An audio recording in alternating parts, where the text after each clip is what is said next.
welcome to a talk that I'm particularly looking forward to. My father was a lawyer specializing in municipal law and had argued many cases involving zoning and other land use regulations, both for the government or city governments and against. So I've always felt a little peculiar at realizing that zoning put me through college. But I also used to argue with him all the time, and he always won because even though I had the philosophical clarity, this is a particularly tangled set of issues, and he knew his stuff, and I had no really good answer to, okay, without zoning, what keeps a factory from, moving in next door or whatever? I was one of many, many examples. Akin to the classic challenge to libertarians, okay, who owns the streets? And what if they say you can't walk on them?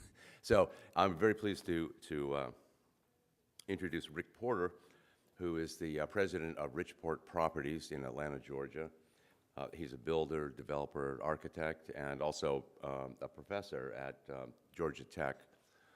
In their master's level program, I know he's done some innovative work in this area, theoretically and practically, which he'll tell us about today.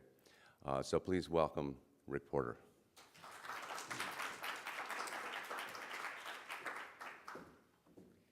If it's not intimidating enough to listen to SpaceX talk about how easy it is to put human habitat on Mars, and now to come talk about human habitat on Earth, just as intimidating for David Kelly to say, well, I'm really interested in how you're going to explain this. So set me up very well. Zoning, that concept of how do we divide up the land? How do we decide what is going to go where?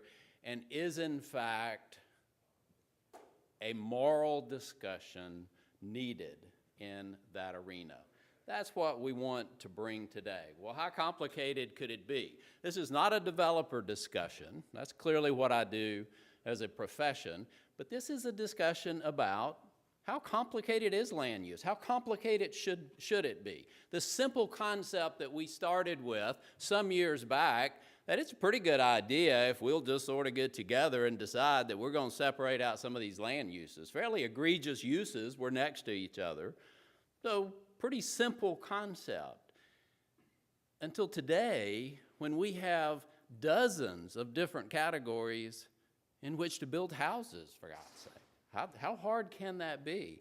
How many permits do we need to be able to create a place for people to live? What kind of enforcement takes place? How does that touch us on a daily basis? Well, I'm not sure that any of you have ever called. You might have. I don't remember Galt getting cited for his beat-up jalopy with the $1 million engine. But some of you might have called on John had he parked too long next to you. Both examples here have property rights. Two private property owners, both living their lives, living in their homes, but one happens to have a little more grass than one next door. Well, does the well-groomed neighbor have more property rights than the other home? What's my say-so about that? The dreaded trailer park. Well, whose neighborhood is getting saved here? About average 200,000 mobile homes are placed into private hands every year in this country. Do not they have property rights? Is my neighborhood living in a mobile home being saved from my neighbor? Or is the neighbor being saved from me? There are very few places in this country that this home on your right can be built next to this home on the left. One family lives in the home on the left. Two families live in the home on the right. Any rational person would know that those can't be built next door to each other. Civilization as we know it would clearly come to a screeching halt if the dreaded duplex were to be built next door. And the Purple House. Is there anyone in their right mind that's going to accept the Purple House next door? And do we have anything to say about the purple house next door? Should we? Today, what we want to try to have is a moral discussion, not a legal discussion. I'm not here to discuss with you the legal mumbo-jumbos of cases and this, that, and the other. I understand that we've been down this road, as your father probably argued often. It's clearly a backdrop. We do want to spend some time on history and work our way around to this context, again, that we've heard all weekend that Ayn Rand has given us. We have got an example of a human habitat that maybe we've got some new ways to talk about. Humans living on the land. We've always lived on the land, right? That's how we live. We use natural resources to survive. We drink the water, we breathe the air. We use the land, we grow things. For thousands upon thousands of years, we roamed the side of the earth looking for the place that would let us survive. Very often, as nomadic people, what did we leave behind? Interesting land use discussion in this country. If you look at metropolitan areas, most affluence has moved north in this country when it can. Most rivers run south. Think about that the next time you take a drink of water in New Orleans. There's quite a bit that is flowing south toward New Orleans. Then we came up with this idea of kingdoms and fiefdoms. We fought each other for years about a place to survive. And then this great thing happened, this concept of private property, concept of private property for many. We came out of England, a lot of common law, but most land was owned by the king. So now was this land rush. And from that, land then became a commodity in my business. Land is my commodity. That's what I do, is deliver land use. I deliver human habitat. And I do that within a system today that's gotten fairly complicated, excuse me. We do have some legal backdrops. We know about private property in a free society. We know the founders debated it. We know the Fifth Amendment can't take land. A lot of conversation in the starting. I just happened to pick out the Virginia Declaration of Rights. The enjoyment of life, liberty with the means of acquiring and possessing property. Significant part of the founding of our country. Escaping religious persecution, owning land. Those two things, when you look historically, were both very important. And then we go a step further back that many of you know even better than me, to natural rights. So that Locke saying, men uniting into commonwealths and putting themselves under government is the preservation of their property. Now, real estate is only part of that. Labor is property. All of that is property. But here was the moral concept. The moral concept that without my individual right to property, we were going to have some problems. First 100 years, there was a lot of things happening in this country, though, and now becomes an historical discussion of the backdrop of how did we get to this place about private property rights. 1783, we saw the 13 colonies, and by 1900, the contiguous country as we know it was pretty well in place. Now, I know this slide is a little hard to read, but if we focus on this number and these two dates, over the course of about 90 years, 1.8 billion acres of land was added. Contiguous United States has got about 2.3, let's say 2.5 billion acres of land.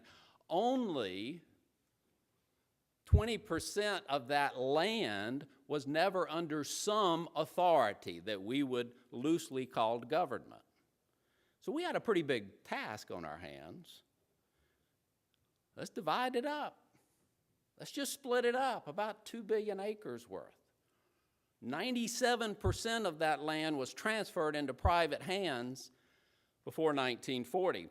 Homesteading at its peak in 1910, there was 18 million acres a year being put into private hands. That's a pretty big task. And always there was some relationship here to public policy.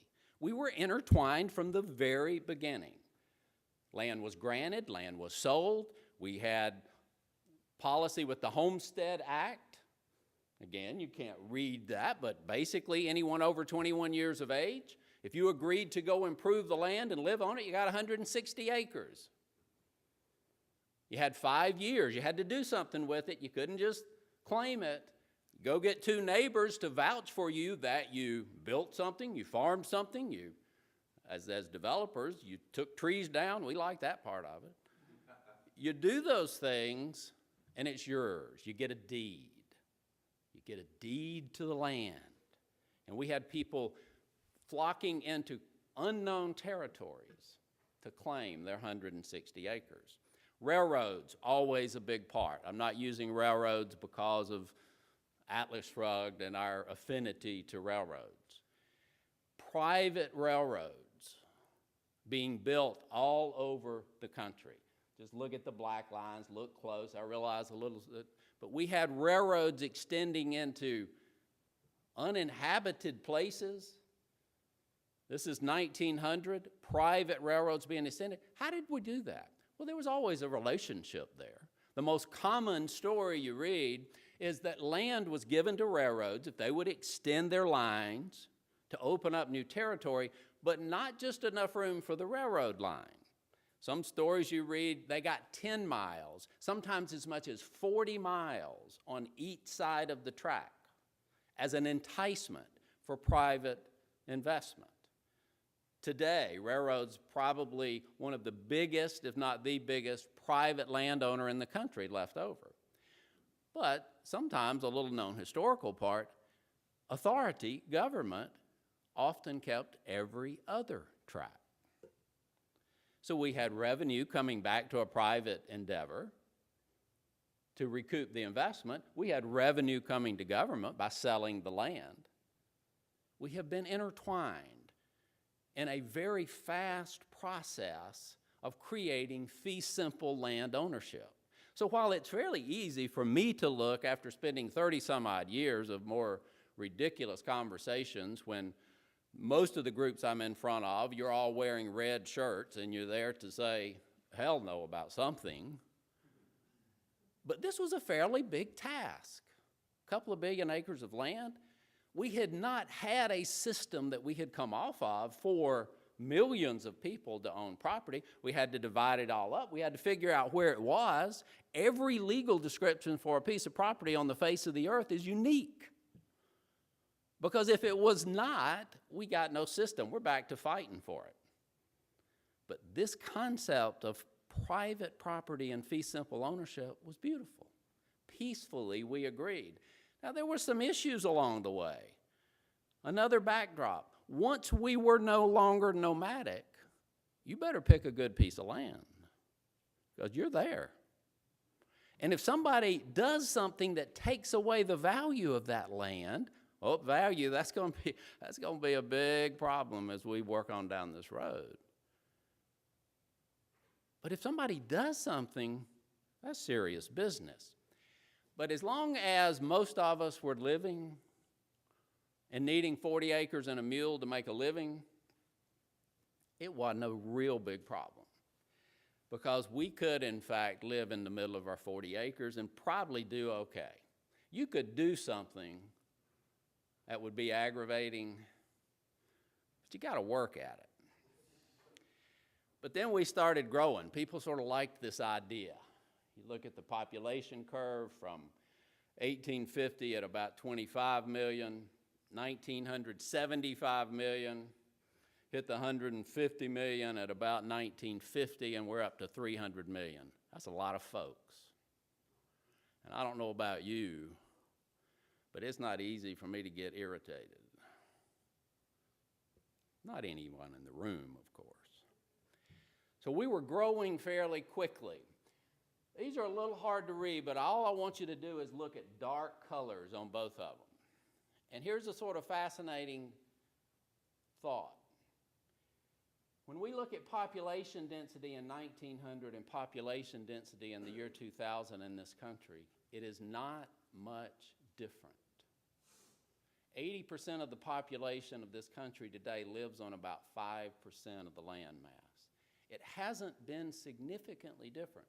Now, there was a different time, but along about the turn of, about 1900, I get my centuries mixed up, along about 1900, things were starting to change. We know about the Industrial Revolution. Agriculture was still the king, but people were leaving the farms. Cities were being created. We had central business districts, but we had to have people living there. We did have some difficult times to deal with, especially environmentally. You read stories that in New York City, around 1900, about 2,000 horses a day were dying. We had thousands of horses at work and had to dispose of 2,000 a day. How much horse poop you think was being generated? If you get a chance and visit, everybody ought to go one to Mackinac Island up in Michigan. See how many people they have running around, no cars, they all get by on horses, and how many employees they have with wheelbarrows and shovels. And think about New York City in 1900. We had a tough place. We had a tough place. But we were getting affluence, railroads had come to be, and so we started to have this idea, if you could afford it, you can get out of the city every night. Private folks running railroads out of Chicago. Riverside was one of the first suburbs, running railroads out of the dingy, dirty downtown business district, and you can go home every day. Live in a nice retreat. But there were some rules with that retreat. And the concept came along of private deed restrictions. Private deed restrictions did a number of things. Folks said, I'm going to go out here, I'm going to invest my money, I'm going to build something nice, but I've got to protect that so that it'll be nice for a long time. So if you're going to come out here and live with me, if you're going to come buy from me, here are some things that you're going to have to abide by. These are exclusive places. You're not just going to come out here and put up a purple house. We're going to have some rules about this place. It's going to be exclusive. It's going to be quiet. You're coming out here to get away from where you worked all day. And these deed restrictions were powerful. They were powerful and they were perpetual. They were introduced at a time still when we were in the infancy of this fee simple idea. A couple of billion acres got divided up, and now we're going to put restrictions on them. But the private restrictions laid the groundwork for public land use controls. And by the 1920s, we were in the full throes, if you will, of this discussion of public land use. Districting was first put in place in New York City, 1916, and then the big legal case, I'm not going to talk about legal stuff, was Euclid, Ohio versus Ambler Realty. Had to do with nuisance.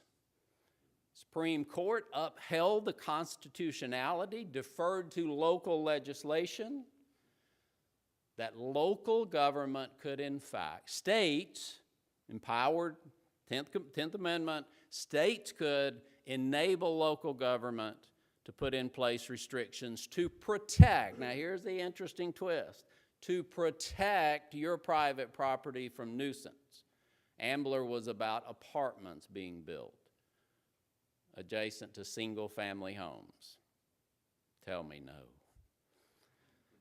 That was the case with Ambler and nuisance. So a protection against nuisance, legally upheld, and the backdrop of that protection was to protect private property. Interesting concept. But what is a nuisance?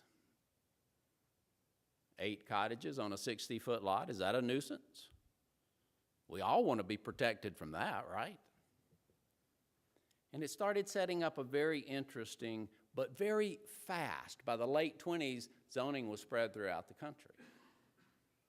So we had all this land being divided up, fairly new system of fee simple government, then we started bugging each other, and then we started trying to define what a nuisance was, and I think the term today is don't let a good crisis go to waste. Then the Depression and the New Deal hit. A lot of things happened in that. We've heard a lot about foreclosures over the past 4 or 5 years. Foreclosed mortgages over the past few years doubled, right? Went from 1.8 to about 3.5 or 4%. During the Depression, about 50%. But we had no real structure. Concept at that time was called builder's mortgages, private mortgages. So out of that came a federal structure for mortgages. We're in that debate today about Fannie Mae, started in the Depression. Federal Housing Administration started in the Depression. FDIC started after the Depression. So not only were we giving structure to the debt business of real estate, everything we do is debt. We were giving structure to the ability to have debt, while we were also creating a foundation of federalism. New Deal, again, I don't have to tell you about that. And now we had federal intrusion into land use in some unique ways. World War II hit, and a lot of things started happening, right? Industrial economy picked up, more people leaving the farms. We got through the war. We had this great industrial complex in place. But we also had a couple of other things happening. Federalism foundation, we had another crisis that let's don't let it go to waste, along with tax money that was being collected during World War II. A little editorial on my part here. And we had this great concept of defense highways. We're going to build we're going to build defense highways all over the country. Federal government's going to do it. We're never going to be invaded again with our shores. And we laid the groundwork of the interstate highway system. And that, along with some other aspects, really began to set the foundation for public infrastructure. Who owns the streets? We didn't have private industry extending railroads into land. We had public works extending infrastructure. Suburban foundation was clearly in place at that point. Look at home ownership rates. You're going to see a little bit of jump up after the Depression. Interestingly, still we were about 35–40% of households that could afford to own a home, got up to 45 to 50% after World War II. Industrial complex producing cars, everybody was riding.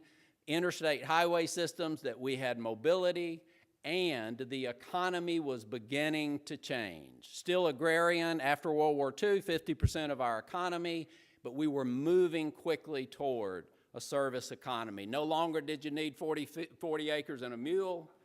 You needed 40 feet in a cubicle, and you were going to be better off, and your family was going to be better off, and we had a movement like we had never seen. Act 2 of the Homesteading Act. Developers love these pictures.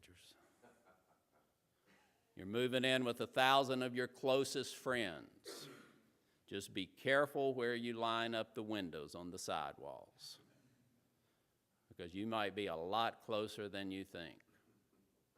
Well, we had a problem on our hands, didn't we? It's not quite as simple to take away this public policy from private property rights. Every one of these people owns that property. They're in heavy debt to own it. It's theirs. How do we concentrate this many people? Zoning to the rescue. And now zoning was going to do a lot more than split up apartments and single-family houses. And again, I know you can't read this, and I don't have to look hard to find these. You're going to see several examples. But here, zoning was going to secure us from safety of fire, panic, and other things designed to lessen the congestion on the highways. It's going to protect the tax base. It's going to promote desirable living conditions. It's going to sustain the stability of neighborhoods. It's going to protect government expenditures. It's going to on and on and on. So we fairly quickly went from that's a fairly innocuous little idea that we ought to split up a chicken rendering plant from single-family houses to the idea that zoning is going to do all of these things, and lo and behold, about the same time, editorially, the new religion was coming along. We're going to save the planet. Club of Rome first published limits to growth in 1972, and it was just irrefutable of how many shortages we were going to have and the problems that we were going to deal with.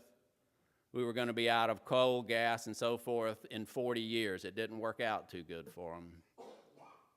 So they had to do an update, and now they've produced another one. We had always had charlatans. We had always had sideshow psychics.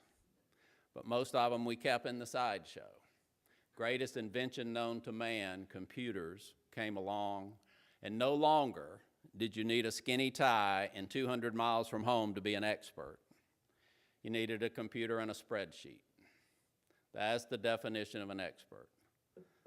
And clearly, the feds weren't going to lose out on that. We saw the environmental laws that hit from the National Environmental Policy Act in 1970s. And we see on the right the pages added to the Federal Register during that time. It's hard for me to understand that that much was wrong, that we need thousands of pages every year. Code of Federal Register, some of you know better than me, is up to a couple of 100,000 pages. But we see what was happening with federal land use controls. You attorneys can talk about the Commerce Clause the rest of the day. 10, 12 words. The basis for almost all environmental regulation. It's the ability of the federal government to regulate commerce amongst the states. Council on Environmental Quality was put together in the 70s. Clean Water Act, we're going to make all the streams fishable and swimmable. Who's going to argue with that? Today we talk about the propagation of water fleas. The whole notion of a balanced ecosystem is hogwash. Never has been, never will be. The Endangered Species Act is based upon that. Park the single occupancy vehicle with the Clean Air Act amendments. There's no way you've got a right to that dreaded car that you drive around. And of course today with climate change, it was 77 when I got up this morning. It was 87 when I came in here. It's going to be 163 this time tomorrow if we stay on that track. You'd laugh? Is that funny? We'll all be perishing this time tomorrow if night doesn't come. The dreaded Canby's dropwort. Canby's dropwort clearly is important for your survival, and I'm sure you have all paid close attention. Listed in the endangered species list in 1986. Are all of you aware of the importance of Canby's dropwort? Clearly you must be. If you look, and again, this is another example. I wish I could tell you how many hours I spent finding this example. Go on the internet and you'll find them if you're looking. The 2010 review that you pay every 5 years, you pay for Canby's dropwort to be reviewed. You send your profit for it to be reviewed.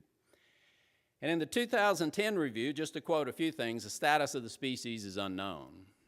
So we don't know if it's around or not. We don't have enough detail to know if it's stable, increasing, or decreasing. South Carolina Department of Natural Resources quotes, there's very little data available, and the listing areas wherever it's found. But it's endangered. How did that happen? How did that happen? States wanted in on the crisis too. We're not going to talk about all this land use mumbo jumbo, but the states got in on controlling land use, and the beat clearly goes on. Where today, I'm not picking on Baltimore, we've got inclusionary zoning. We're going to solve affordable housing through zoning. If you're going to get the zoning and you're going to get density, you're going to include a certain number of units for affordable housing, but not just affordable housing. We're going to define very low incomes, and moderate incomes, and you're going to have a certain percentage for each one of them. Now that's sort of developer speak, isn't it? Now developers whining about density. What else is new? But now your worries are truly over because the CDC has gotten in on zoning. Obesity as we know it will be zoned out. So eat all the marshmallows and chocolate chip cookies you want. We don't have to resist them anymore. If you heard Ray's talk yesterday, we're just going to zone them away so you won't be fat. And the dreaded billboard. This one's only interesting because if you look at the message here, Thaddeus wants billboards. Do you? Do you have a right to tell Thaddeus if he can have a billboard or not on his property? Very little debate happens, I can tell you, every Tuesday night throughout this country as to whether or not you've got a right to have some say-so.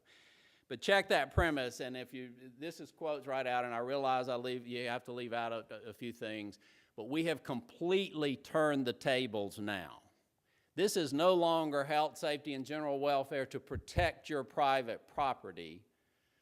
This is a municipality north of Atlanta. Again, you don't have to look far. This language exists in zoning ordinances in every place probably each of you live, unless you're in a very rural area throughout this country. So now changes are only going to be granted, changes that were put in place by public process, public regulators, but we're only going to change it if the existing classification results in little or no benefit to the public. Now, you got to think through this for a minute. We're only going to change it if there's no benefit to the public and there is serious injury or loss to the landowner. We've turned the tables, folks. No longer is zoning about protecting your private property from nuisance.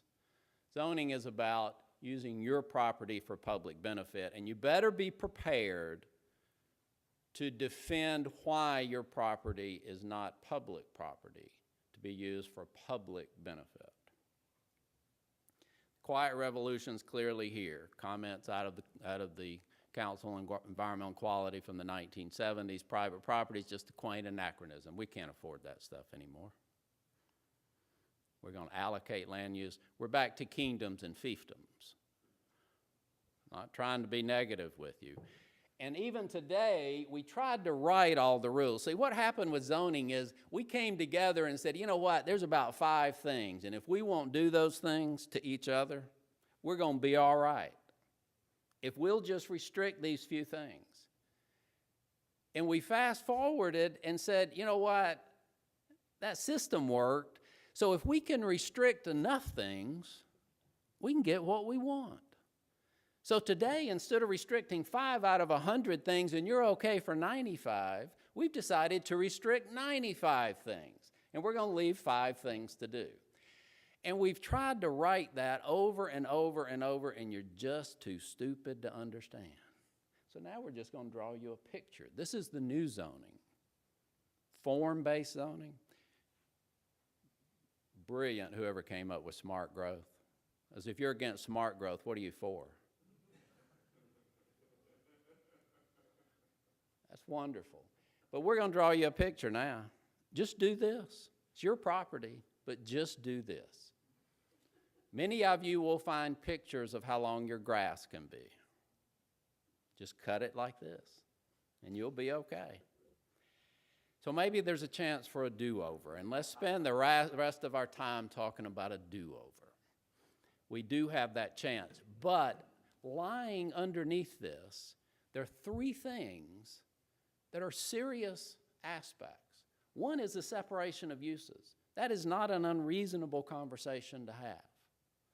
Second is infrastructure. Accepting that public infrastructure is the only way opens a huge gap for abuse. And then we have environmental quality. We live off natural resources. The air you breathe is serious business. We have to have those 3 discussions in a reasonable human habitat. If we're going to concentrate people beyond 40 acres and a mule, we have to talk about those things. But they don't have to be just public realm. If it's just a committee of one, Midas had it pretty good when it was just him. works pretty well. As soon as we add a road, as soon as we invite a few people in, as soon as they earn their way in, we've got to have the discussion. Underlying that has to be the morality of human habitat. That's what's missing at the foundational level today. Surely we rank right up there with a drop award. Surely we could get some agreement, but we don't today. Human habitat is an invasion on the earth.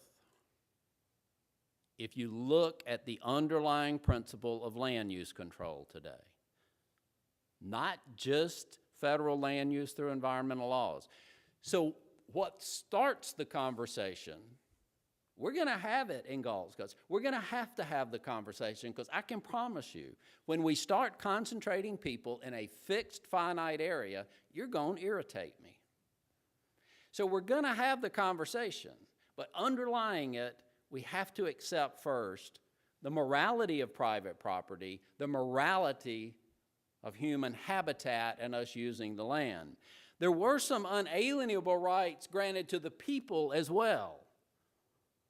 Well, that didn't mean that 51% of your neighbors were granted the right to tell you what to do on your property. So I can't imagine we're going to have many of these meetings in Galt's Gulch. I don't think we're going to invite the public in with red shirts to take a democratic vote with a little d on your property. That's what happens every week. I can't quite see that. We are going to protect individual ownership, whether I like the looks of it or not. Purple might be your favorite color. I'm not sure that there's any true property rights damage if someone decides to open a sign business next door. I might can think of a better place for it, but that's just me. That might be the only place on the face of the earth that those folks own. Shouldn't they have a right to sell signs? Should you have a say-so to that? I don't think so. Not in Galt's Gulch. Pull this off the internet, a little teaser for the next movie, just to get the oath. That's sort of the ultimate deed restriction, right? Not only was it a deed restriction to get in, that was the entry into the power plant, correct? So there's the ultimate deed restrictions. Private deed restrictions will be a significant component of our ability to work out of this land use. They are powerful. They are perpetual. They have to be well thought out. But in the economic sense, as we hear over and over, the allocation of resources only takes place in private endeavors. We can't accept that land use control is, in fact, only a public endeavor. Reasonable people would come together and say, I'm going to put some controls here. Now, let me tell you, I am the first to understand the cauldron of democracy that's known as homeowners associations. I have spent my time in front of people like that. Private endeavor, it can in fact be a component of how we deal with human relationships and human habitat in a private way. This isn't a discussion just about HOAs and that, but private deed restrictions have to be a significant part.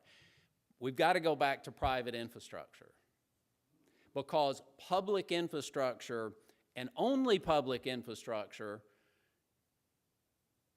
is inefficient and insidious. You said it absolutely right. If I build the road, you know what? I should have some say-so on what you do on those roads.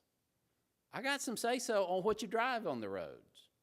If I engineer them, it is perfectly appropriate for me to say this is about the only speed limit you're going to use on this road.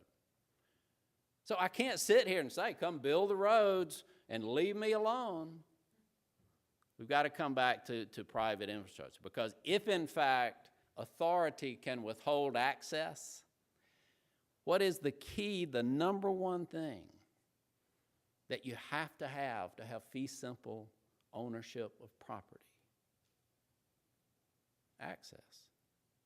Now, I can tell you, I can ask you a trick question that I won't spend a lot of time. I do this with most of my classes. That, well, what's the first thing as a developer I really have to, I really need to develop a piece of property?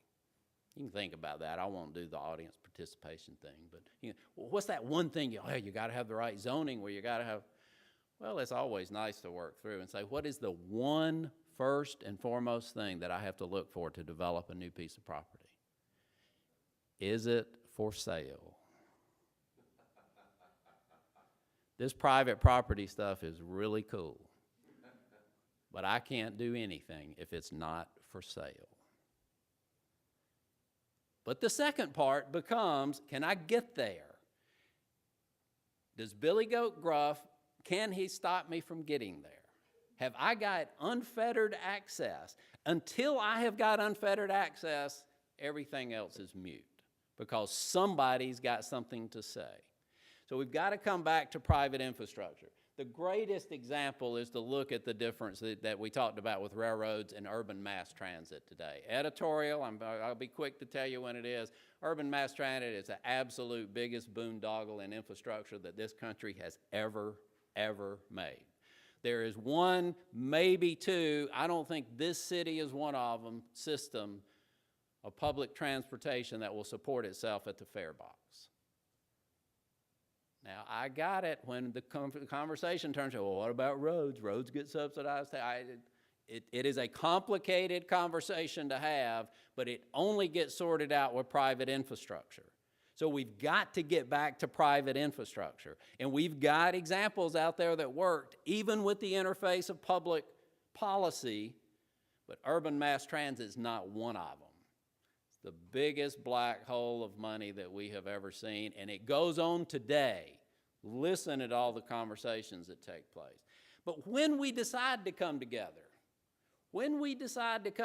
and say, all right, we're going to have to put some rules in place. We're going to have the conversation. There's some things that we have got to come back to. Preemptive police powers are extremely dangerous, because we're saying, okay, yeah, I want you to protect health, safety, and welfare, but we're going to project what these things are going to do. Well, you know, if you're geeky and you get into the design of vertical and horizontal curves on a road, you've got a pretty good way to predict that if you go around the curve at this speed, you're not going to make it. Or if you go over the hill at this speed, you're going to get air. That is a rational conversation. I'm not so sure if Canby's drop work goes away, that's a rational conversation, that we can predict the state of civilization if drop warts fall off the face of the earth. Yet we have taken the conversation to that level.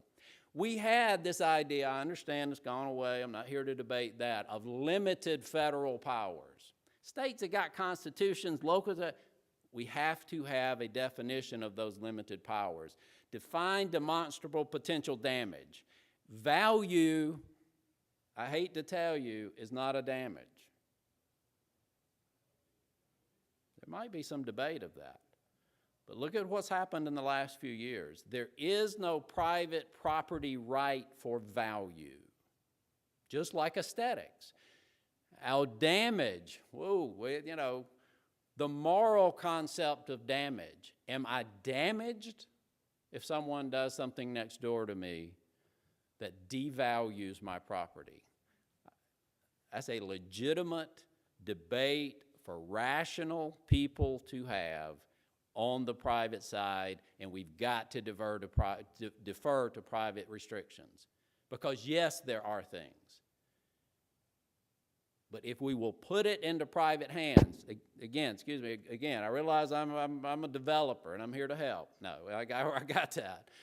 But if we put it into private hands, we have never allowed environmental protection or land use to be fully vetted in the efficiency of the private market. That's why I spend the time on the history. There's a lot going on in a short period of time, and I'm not, again, I ain't here to defend nobody, but I don't know that zoning was not well intended, but there was too much going on, and we never got the chance to fully vet it and create the efficiency. Environmental protection is free, right? That's a joke to you. It's not to most people. Doesn't cost them a dime. You can go run in any park in Washington and not pay a dime. So in Gulch zoning ordinance, we're going to have a purpose. It's going to be to protect private property. Are there no restrictions? That's where it starts. But then there's a pretty big hammer. You spoil the water that I depend on, and you're responsible. There's no permitting. There's nobody to call. Full damage. I do have an individual right to air, water, and land. That's what makes environmental stuff so difficult. It's real. It's real. But when we give up preemptive powers and project, I wish somebody could explain to me, did all the dinosaurs get together and swim out in the ocean and die? Is that why we have oil deposits so far offshore? Or maybe the oceans have always moved. It's a crazy idea. We're probably going to have zones of use, but we're going to have private plans that are delivered through private endeavors.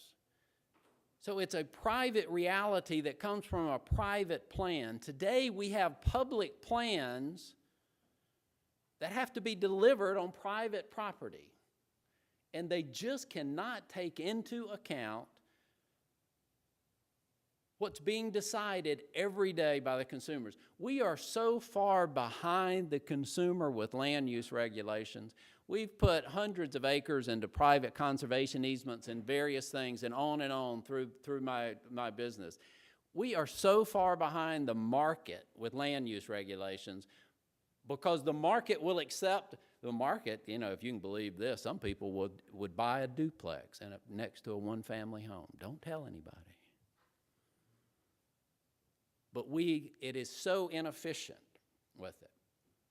Don't go to this website. I don't know if it's real, but I will tell you that even in the valley, we might end up with some groups. You all know about NIMBYs and caves and NOPE and all that, right? CAVE, Citizens Against Virtually Everything. NOPE, Not on Planet Earth. We got all kind of groups. We'd probably have some of those groups. But if we're going to save the valley, we're not going to save it from man. We're going to save it for man. That's my comments. I certainly would welcome yours. Thank you. Could you go back a couple slides where you had the list of, there you go, that one, zoning ordinances. One of the ones I didn't quite understand, preemptive relinquishment. This is preemptive, what is it preempting? Through the police powers, we relinquish certain rights. And we have come together and said, reasonably, that we're going to relinquish these rights in order to protect us all. That's the concept, as I understand police powers. Preemptively, then, we say, we're going to give this up, in this case, property rights. I'm going to give up the right to build my house within 10 feet of the property line because I know if I do that and my house catches on fire, that fire is going to jump over to the house next door and I'm going to destroy your property.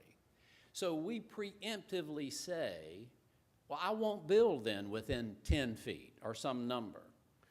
But today we have given up preemptively so many rights. That's the underlying concept. We've given up so many things. with no real demonstrable evidence that if we do those things, there would be any true damage to other private property. So your suggestion would be in the case of Gulch, that the preemptive relinquishment would be rational, clear, well understood. Very careful and very limited. Now, I could get into some other, some of them ought to grandfather, some of them ought to go away regularly. I mean, I can go on down that road, but it would be extremely, extremely limited as to how many of those we'd give up. So zoning laws are typically associated with local government, neighborhoods, restrictions. Has there been any trending up the ladder of the government to restrictions instituted by states and the federal government, or is this strictly a local thing? Well, the federal government through environmental laws is dead in the middle of land use. And the problem, and especially again, I use my one example, but you can multiply it 100 times with drop wart, is that it is complaint driven, typically, because there's nowhere you can go. You can't go get any government official to tell you that you do or do not have a wetlands. But if in fact you encroach upon them, you've got the full bore of the Clean Water Act that'll come down on you. So federal land use controls per se are done purely through environmental. All land use control emanates from the states. That quick list I put up there and didn't get into it, where states have gotten into it is through growth management laws. And that idea tends to be associated with state money, but it enabled local government to do things like charge impact fees, price of admission, if you will, to a new community, urban growth boundaries, where in essence local officials enabled by the state can say, we're not going to extend infrastructure anywhere outside of this boundary. And without infrastructure, what have you done? Obviously, you have controlled land use. So states are right in the middle of it, primarily through enabling legislation for local government to control where infrastructure might go, to control things of that nature. Thank you. Antitrust, I don't. I'd like to get you to clarify a bit about how the Galt's Gulch zoning ordinance, as you put it, would work. I knew I was opening myself up for this. That is just how it would deal with some of the classic things that zoning supposedly protects us from and that nuisance law supposedly protects us from, which pertain to externalities that really affect the use that you can make of your neighboring property. So for example, one of the classic cases is noise. If I am running a factory, or for that matter, having a party in my house, this can interfere with your nice hotel. On the other hand, if your nice hotel existing there means that I can't have my factory or my party, that's also an interference. Likewise with gases that are released, likewise with things that are released into the water. How do you determine who has that property right, and whether something that has an effect extending beyond the boundary of your property is or is not a violation of the property rights of the person whose use of his property is thereby affected? And obviously, it's a great question, and it's the obvious conversation that we have to have. But let me answer it this way, by number one saying, the reason we've got to grasp historically how this came about is to recognize that we have jumped so far forward with the conversation before the, in essence, efficiencies of the market had a chance to debate those very questions. If I'm Midas Mulligan, and I got the valley, and I'm the committee of one, many of those externalities are not difficult to predict. And I would probably have something very similar to zoning. That's what makes the conversation a bit difficult. Going to the, noise is a great one, but fouling the environment is another one. I mean, we truly had health issues taking place with factories that were producing nasty things that were not conducive to human survival. And if, in fact, we had given this some time, now, again, it wasn't me drinking the water 100 years ago, so I got it's easier to say it today. Had we let the market debate and work at some of these issues, then I think that we would have probably come to the same, this is hard, to the same conclusions that the hotel better be in a district over here by itself, because if it was not, it just was not going to work. It was going to be too irritating. And if we're in a residential zone, we would preemptively relinquish the right, and we can measure it today, and most ordinances are that way, to noise at a certain level, because that's how we can afford to live in that house. The picture that I showed with the suburbs, again, it gives developers tingly things to see all that density, but it's very real that we have afforded people to own houses by spending less money on the land underneath that house so that we make the package more affordable. In doing that, I can't just, I can't walk around naked every day. I can't make a lot of noise. The private market, that's not hard to see. The private market would have recognized that and privately restricted it. Don't let me off the hook if I didn't. Well, I would just point out that I would think that one of the great merits of the private market would be that it might restrict that in some places, and elsewhere provide places where the rules are if somebody makes noise, you don't get to complain about it. And that very well could be the flip side of that. You know, Las Vegas grew up around some fairly questionable economic development endeavors.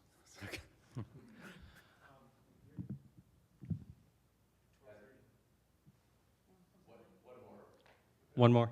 Okay, thank you. And I'm happy to stay around. I got nowhere to go, so I'm happy to. You mentioned them briefly, these NIMBY groups, caves, these citizen action committees. It seems like there's been a new generation recently. Their marketing is really slick. They've got a lot of money and funding behind them. In Dallas in 2006, we saw Forward Dallas. Where I lived in Florida, we had Alachua County Forever. In New Hampshire now, where I live, we have Granite State Future. I suspect Agenda 21 has a lot behind it, but where do you see the money coming from? I mean, who's behind these groups? What's the best way to fight against them? And follow up, if I may, how much responsibility in this new generation of petty tyrants do you think SimCity has played, the computer game? The first is that, again, easy to say and hard, we cannot be ashamed of the earth being used for human habitat. As long as we accept the guilt, those groups will be powerful because that's what it's built on.